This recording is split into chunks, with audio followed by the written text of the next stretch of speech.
দেশের শতকরা 40% ভোটার জীবনে একটা ভোটও দিতে পারে নাই। তারা এই ভোটের মাঠ কেউ নষ্ট করবেন এটা আমরা বিশ্বাস করি, তারা বরদাস্ত করবে না।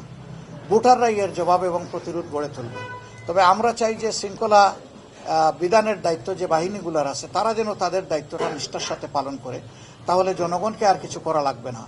কিন্তু কেউ যদি ব্যর্থ হয় জনগণ বসে থাকবে না, জনগণ তার দায়িত্ব ঠিকই পালন করবে এবং সুষ্ঠু ভোট আদায় করে ছাড়বে। আমাদের অবস্থান স্পষ্ট, আমরা বললেই এটা সুষ্ঠু হবে না, আর সুষ্ঠু হয়নি বললেও এটা ওই রকম হবে না। যখন জনগণ বলবে যে না এটা সুষ্ঠু হয়েছে, আমরা এটা শ্রদ্ধার সাথে মেনে নেব। আমরা বিজয়ী হই অথবা আমরা বিরোধী দলে বসে, এটা কোনো ম্যাটার করে না। আমরা আমাদের জনগণের উপর খুবই আস্থা রাখি, গভীর আস্থাশীল। আমরা হাতে হাত মিলিয়ে, কাঁধে কাঁধ মিলিয়ে একটা সুন্দর দেশ, আমাদের আগামী প্রজন্মের জন্য একটা নিরাপদ দেশ, আমাদের নারী সমাজের জন্য একটা নিরাপদ দেশ, শিশুর জন্য একটা তার স্বপ্ন বাস্তবায়নের দেশ, বৃদ্ধ যারা হয়ে গেছেন এই দেশকে দিতে দিতে তাদেরও আকাঙ্ক্ষার শান্তিতে যাতে দুনিয়া থেকে তারা বিদায় নিতে পারেন, সেই রকম একটা দেশ আমরা উপহার দেওয়ার জন্য আগামী 12 তারিখ ইনশাল্লাহ এগিয়ে যাই।